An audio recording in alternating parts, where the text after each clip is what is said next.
বেদখলকাৰী ঘৰ ভাঙি অসমৰ পৰা খেদাটো এটা ৰাজনৈতিকভাৱে পৰিকল্পনা নে অসমৰ পৰা বাংলাদেশীসকলক খেদাৰ এটা প্ৰচেষ্টা? মই মাটি নিচাত আসক্ত হৈ আছো।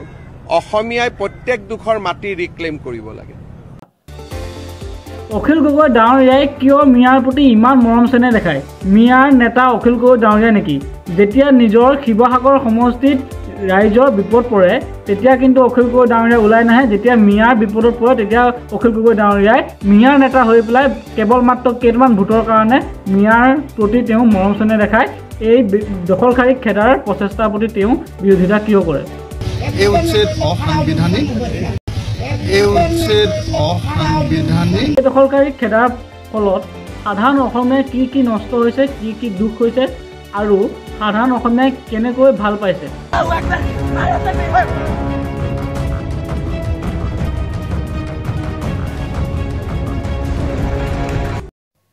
নমস্কাৰ, আপোনালোক সকলোকে মোৰ চেনেললৈ স্বাগতম জনাইছোঁ। আজি মই এইটো ভিডিঅ'ত সম্পূৰ্ণভাৱে আপোনালোকৰ লগত বিতংক আলোচনা কৰিম, গতিকে আপোনালোকে ভিডিঅ'টো মোৰ লাষ্টলৈকে চাই থাকিব। এতিয়া আপোনালোকে নিশ্চয় শুনিছে কেইবাদিন ধৰি পেলাই অসমত বিদেশীসকলক খেদি অহা হৈছে।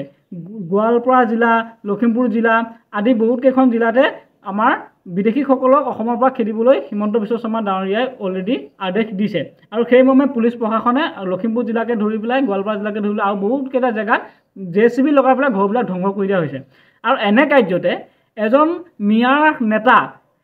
মিয়াৰ নেতাই অসমৰ ভাষাক ধ্বংস কৰি দিম বুলি ভিডিঅ' এটা তেওঁলোকে আপলোড দিছিলে। আপোনালোকে মই ভিডিঅ' ক্লিপটো দেখাই দিছোঁ। অসমীয়া ভাষা উঠাই দিম। এই অসমীয়া ভাষা আমি উঠাই দিয়াৰ লগে লগে এই অসমীয়া ভাষাটো অসমীয়া জাতিটো সংখ্যালঘুত পৰিণত হ'ব। এইটো আপোনালোকে চাব। এনেকুৱা এজন মিয়া নেতাই কেনেকৈ আমাৰ অসমত থাকিয়েই অসমীয়া ভাষাক ধ্বংস কৰি দিম বুলি ক'বলৈ কেনেকৈ সাহস পালে আপোনালোকে নিজেই কওক। এনেকুৱা যদি বাংলাদেশী অসমত থাকে তেতিয়াহ'লে আপোনালোকে জানিব অসমীয়াই নিজৰ অস্তিত্ব নিজৰ অসমতে শেষ কৰিব। বাংলাদেশীক সেইকাৰণে আমাৰ অসমৰ পৰা খেদিব লাগে আৰু মুখ্যমন্ত্ৰী ডাঙৰীয়াই যি কাম কৰিছে সেই কামটো মই মোৰ ফালৰ পৰা ছাপোৰ্ট কৰিছোঁ।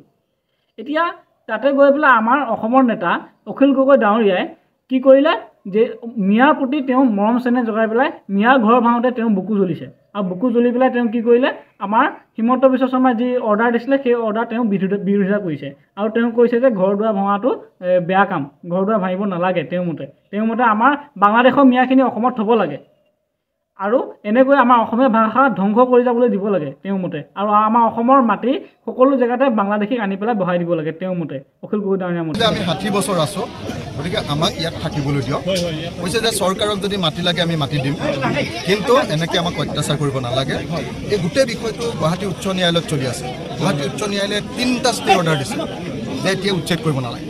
তাৰ পাছতো বেআইনীভাৱে এই উচ্ছেদ হিমন্ত বিশ্ব শৰ্মা চৰকাৰে চলাইছে।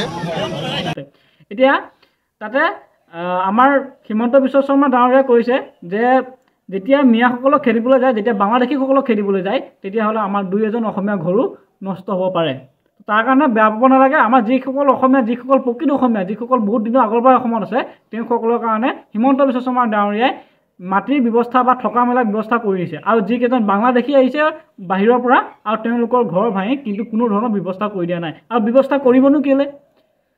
তেওঁলোকে জানেই অলৰেডি সেইটো জেগাত থাকিলে তেওঁলোকৰ বিপদ আছে বুলি জানেই, কিন্তু গোটেই জেগা চৰকাৰী মাটিখিনি তেওঁলোকে প্ৰথমতে এজন থাকিব, তাৰপিছত 10টা পোৱালি জগিব, 10টা ল'ৰা ছোৱালী জগিব, 10টা ল'ৰা ছোৱালী জগি পেলাই সেই গোটেই জেগাটো তেওঁলোকে 10 বছৰ পাছত গোটেই জেগাটো লৈ লয়। আপোনালোকে নিজে জানে বাংলাদেশীসকলে কেৱল মাত্ৰ এটা জেগা থাকিবলৈ পালে সেই জেগাটো 10 বছৰ পাছত চাব আপোনালোকে গোটেই সেই জেগাটো গোটেই তেওঁলোকৰ মানুহখিনিয়ে ভৰপূৰ কৰি থাকে। বাংলাদেশী উচ্ছেদ হ'বই। ভূমি তেওঁৰ ভূমি লোৱাই নাই আমি। তেওঁৰ যিকেইগৰাকীৰ ভূমি আমি উচ্ছেদ কৰিছিলোঁ সকলোৱে আজি ভূমিত সোমাই গ'ল। এইগৰাকী মহিলাৰ কোনো মাটি কোনেও লোৱাই নাই। এটা ৰীল বনালে হৈ যাব নেকি চব কথা? মোৰ লগত বলক একেলগে কাৰ আমি ঘৰ ভাঙিছোঁ চাওঁ। যদি আপোনালোকে গুৱাহাটীৰ পৰা জাৰ্নেলিষ্ট এটা যায়, টিম এটা, আমি আপোনালোকক লৈ যাম যে কাৰ ঘৰ আমি ভাঙিছোঁ। আমি বাংলাদেশীৰ ঘৰ ভাঙিছোঁ। যিকেইগৰাকী খিলঞ্জীয়া মানুহৰ ঘৰ আমি উচ্ছেদ কৰিছিলোঁ PGRত আছিলে, কেতিয়াবা উচ্ছেদ হ'লহেঁতেন, আমি ম্যাদী পট্টা দি দিলোঁ। এতিয়া মেইন কথা হ'ল কি যে এই যে বিদেশীসকলক খেদি আছে, বেদখলকাৰীসকলক খেদি আছে, তাৰ ফলত অসমীয়া লোকসকলৰ কি হৈছে? অসমীয়া লোকসকলৰ কি ক্ষতি হৈছে?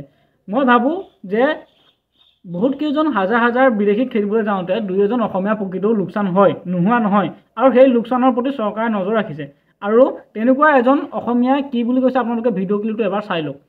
কোৱা নাই, কাৰণ ইয়াত আমি যিখিনি পুৰণা মানুহ আছিলোঁ, 4-5 ঘৰ ধৰক পুৰণা মানুহ আছিলোঁ, তাৰ গইনা লৈ বহুতখিনি নতুন মানুহ আহি ইয়াত বেদখল কৰিছিলে, আৰু যিসকলৰ কাৰণে পৰিৱেশটো যথেষ্ট বিনষ্ট হৈছিলে। আৰু এতিয়া আমি দুখ মানে কি আৰু ঘৰখন ভাগিলে দুখ লাগিব, হ'লেও আমি যে ঘৰ নাই কিবা নাই বুলি দুখ কৰি থকা নাই।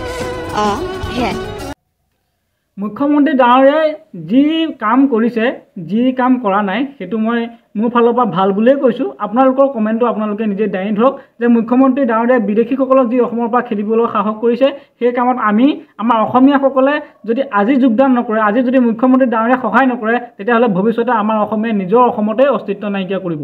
আৰু আপোনালোকে কমেণ্টত এবাৰ কওক যে আপোনালোকে এই বিদেশীসকলক খেলাটো বিচাৰে নে নিবিচাৰে, নে আপোনালোকে অখিল গগৈ ডাঙৰীয়াৰ নিচিনা মিয়াসকলৰ প্ৰতি বিদেশীসকলক খেলাটো বিৰোধিতা কৰে। চ' ধন্যবাদ, আজিলৈ ইমানতে সামৰণি মাৰিছোঁ। Thank U.